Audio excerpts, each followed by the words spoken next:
Hi, so welcome to our landing page tutorial. I say tutorial, I'm going to work through here with you and just show you how to change absolutely everything on this page.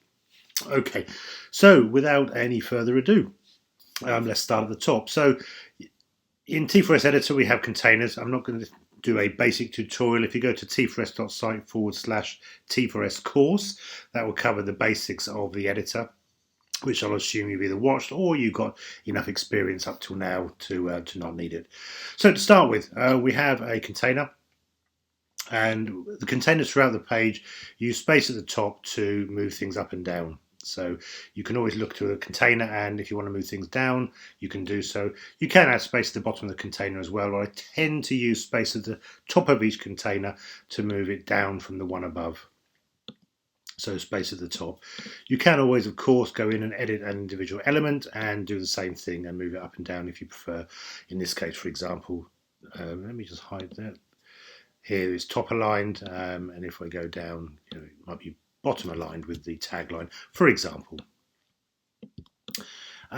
This container here is a 2-column container. The right-hand column has the big hero image, and the left hand is the product name, text, and the buy now button. Let me look at each of these in turn. Product name and text, obviously you can change that. If it's a service, you can change it, whatever it is, but basically very clear exactly is what you're selling, and the text below will describe exactly what your offer is, so what it is you're selling, either by the product or the service. Remember, at the top of the page, it's all about benefits, not features. This is what benefits people will get by taking your product or service. The buy now, let's go straight into something a bit more advanced, because the buy now form is down at the bottom here, which will come on to how we can change that. But this button here and this button here will jump straight down to the bottom. Let me just show you in a preview. So if I click on buy now, it jumps to the bottom of the page. So how does it do that? Well, it does that through by clicking on the button. When you link to a page or download, you can put in here the tag of any other container further down the page, in this case order form. So let me just show you how I've done that.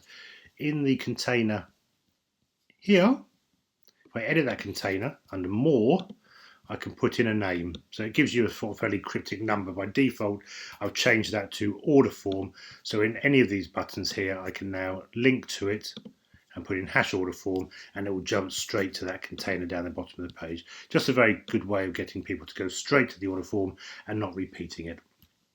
I could have used a pop-up and shown a pop-up with the order form. That would have been an alternative, but this is how I've chosen to do this now. The image is full width. Obviously click it and change the image to your own. If you want to keep the blue background, use transparency. You could change the image, or indeed you could delete that and put in a video, for example. And then we have the size, so you can choose at what point you want the image to be. Here I cut my hand off at the bottom here, so if I moved it right over here to get me some more space, I could just move that down, for example, and then it would look quite nice. But I'll stick with the big one for now and move that up. Okay, so that's that top container. I then have another container here, 1-column container just for free shipping, returns, and all orders. This is one of your bonus offers. So if it's you could put a money back guarantee offer, or anything that you think is relevant to get people to just think like, oh wow, that's over and above. Then we have a 1-column container for the features box title. You could change this to benefits. You could change this to anything you want. That's just a text element, followed by a 3-column container. And remember, editing the container using the space at the top and the bottom to lay it out from the one above. Within here, it's an image, it's a title and text, so you can click on those and change those to what you want.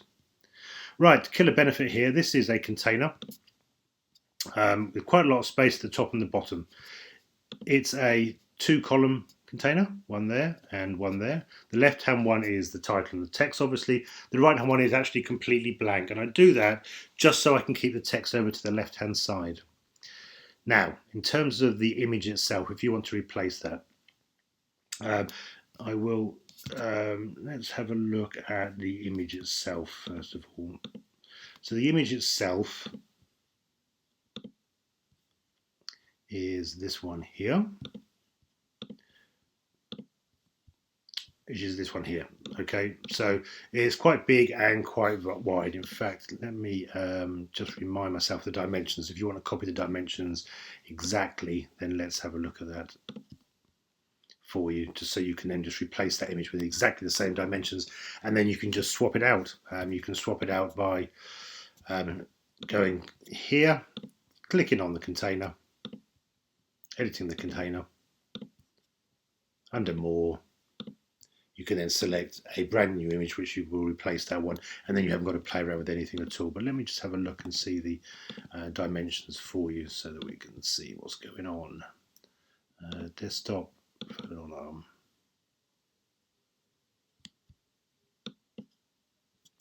Okay.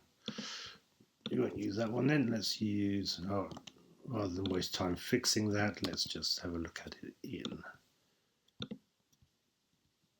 preview. And so the dimensions are in pixels, 1920 by 548. So if you create an image which is 1920 by 548, you can upload that image straight up onto T4S on that page and replace it like for like.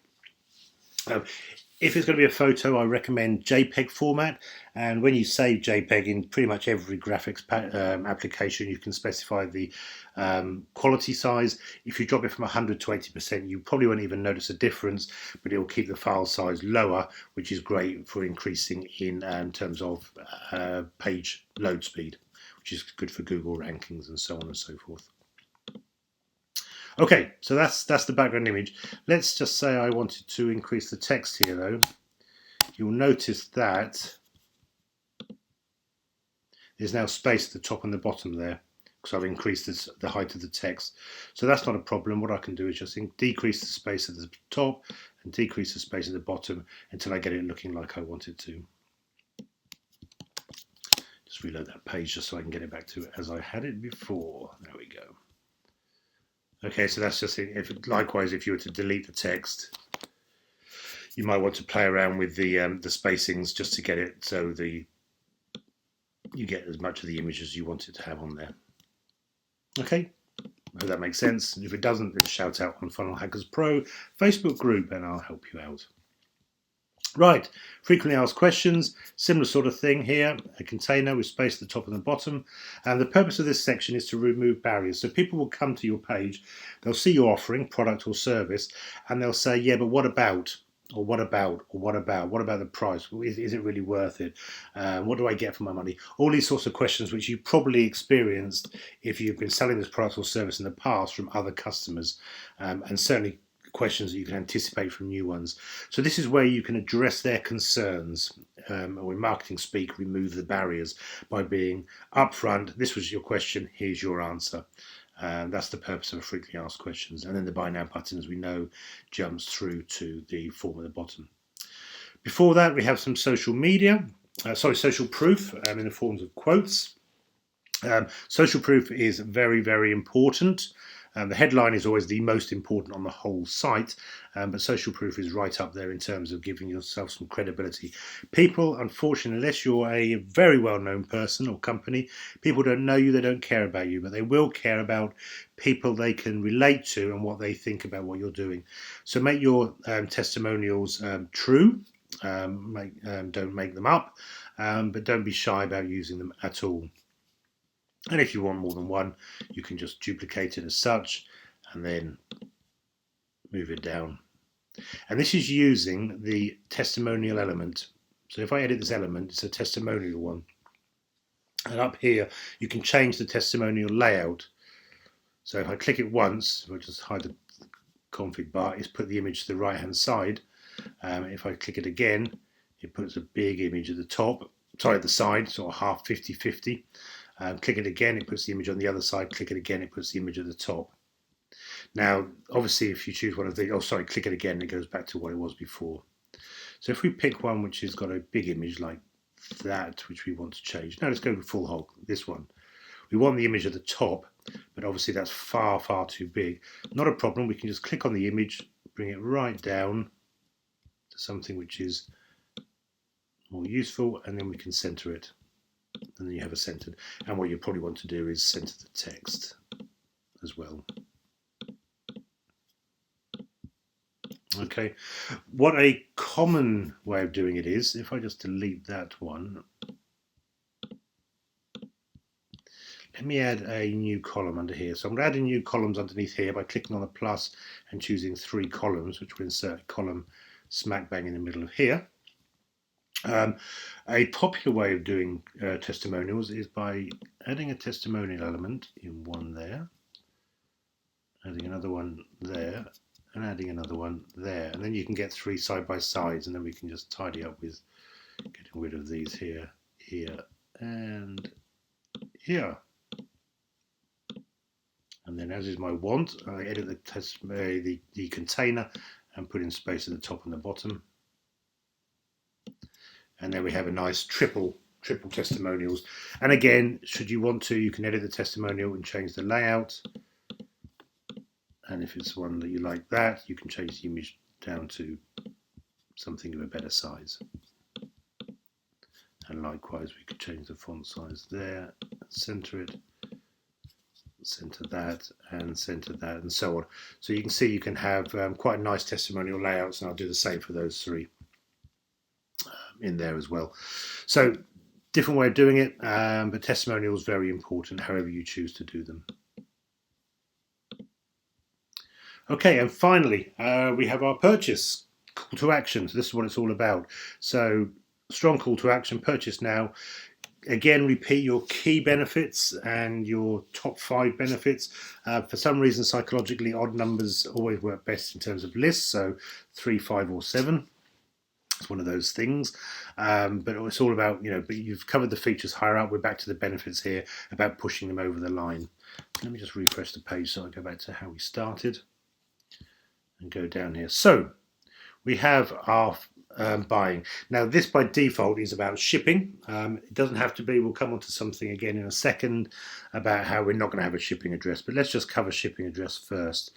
So this is a form element, and it's a form element because what it will do, it will email you a copy of what they fill in the form. And if I edit the element at the top here, because it's a form, I can design the form and I can choose here what fields I want to put in here. Remember, when you're designing a form, this little 4-way arrow gives you a bigger version of it. And here you can play around with the order, what you're asking for, what format, whether it's mandatory or not, and so on. You can delete them, or you can come down here and you can add more fields, and so on and so forth.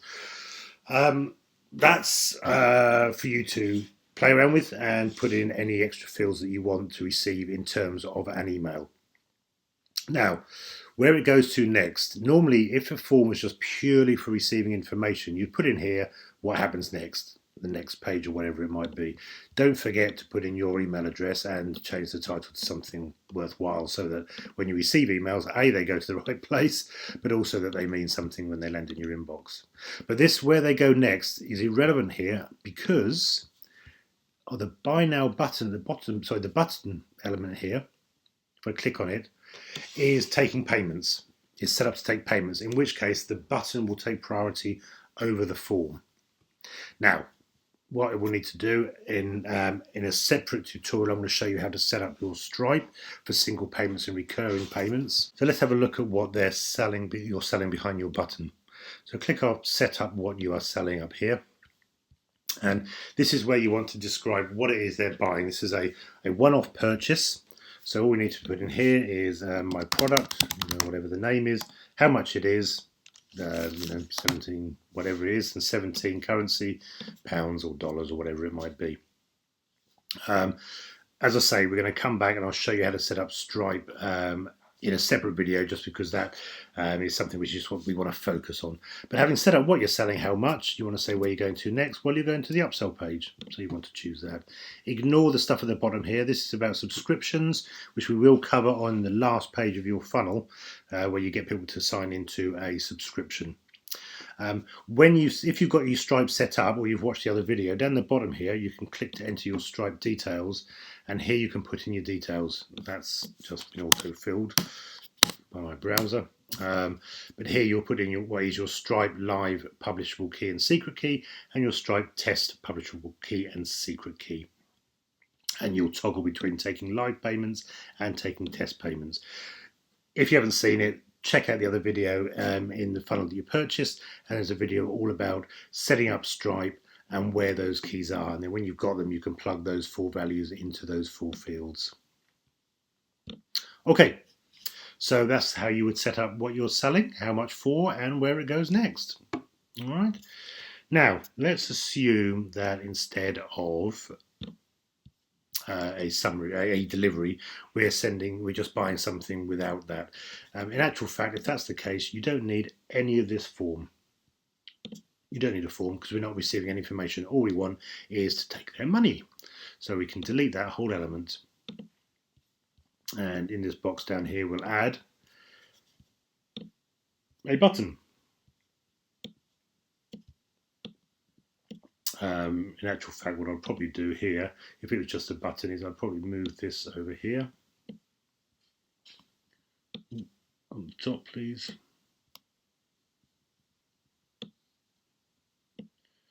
And we'll probably move that over there.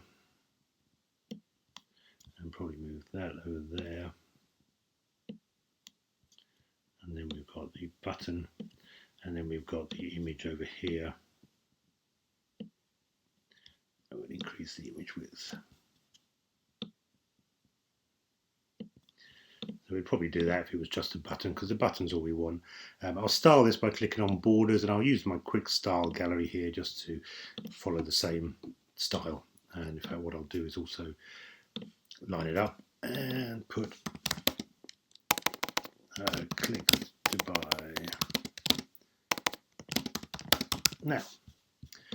Now that's just a payment button, so I can click on my button, and just like in the button in the form, what I want to do is set up my live or test payments with my Stripe details, so my 4 keys there, and whether I'm testing or using live payments.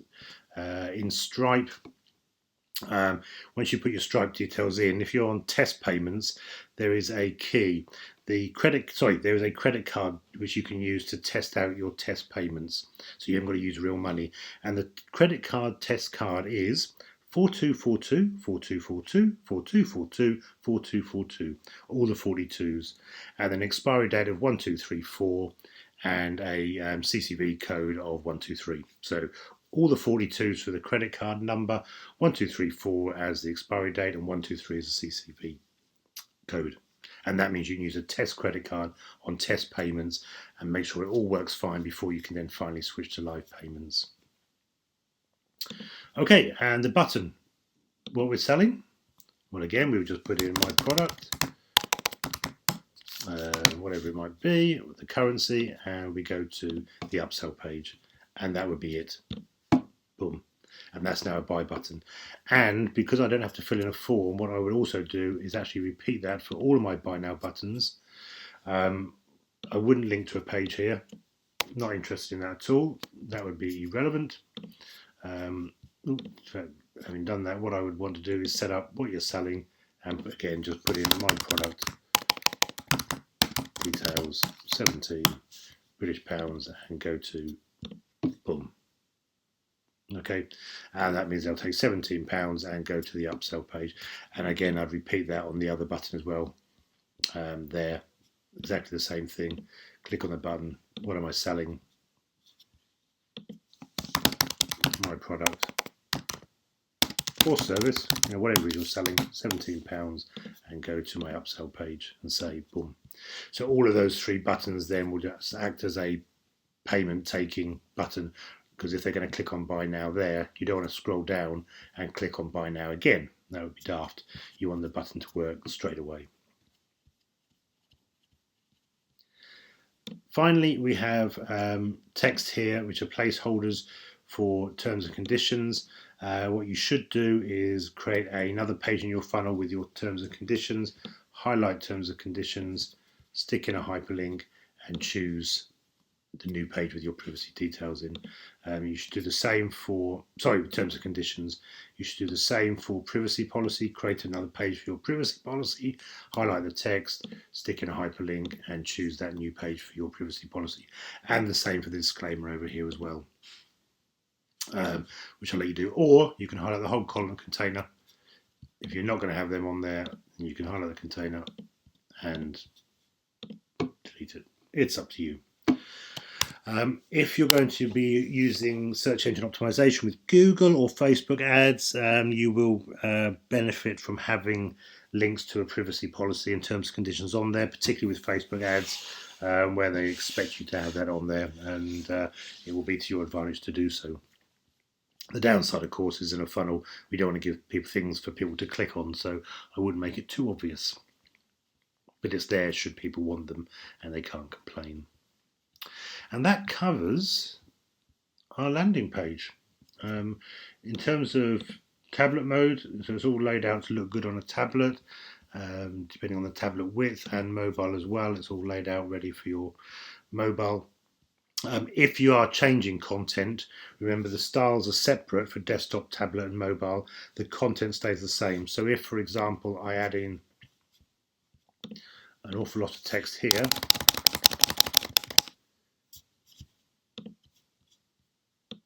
and move him down there, in fact I'd probably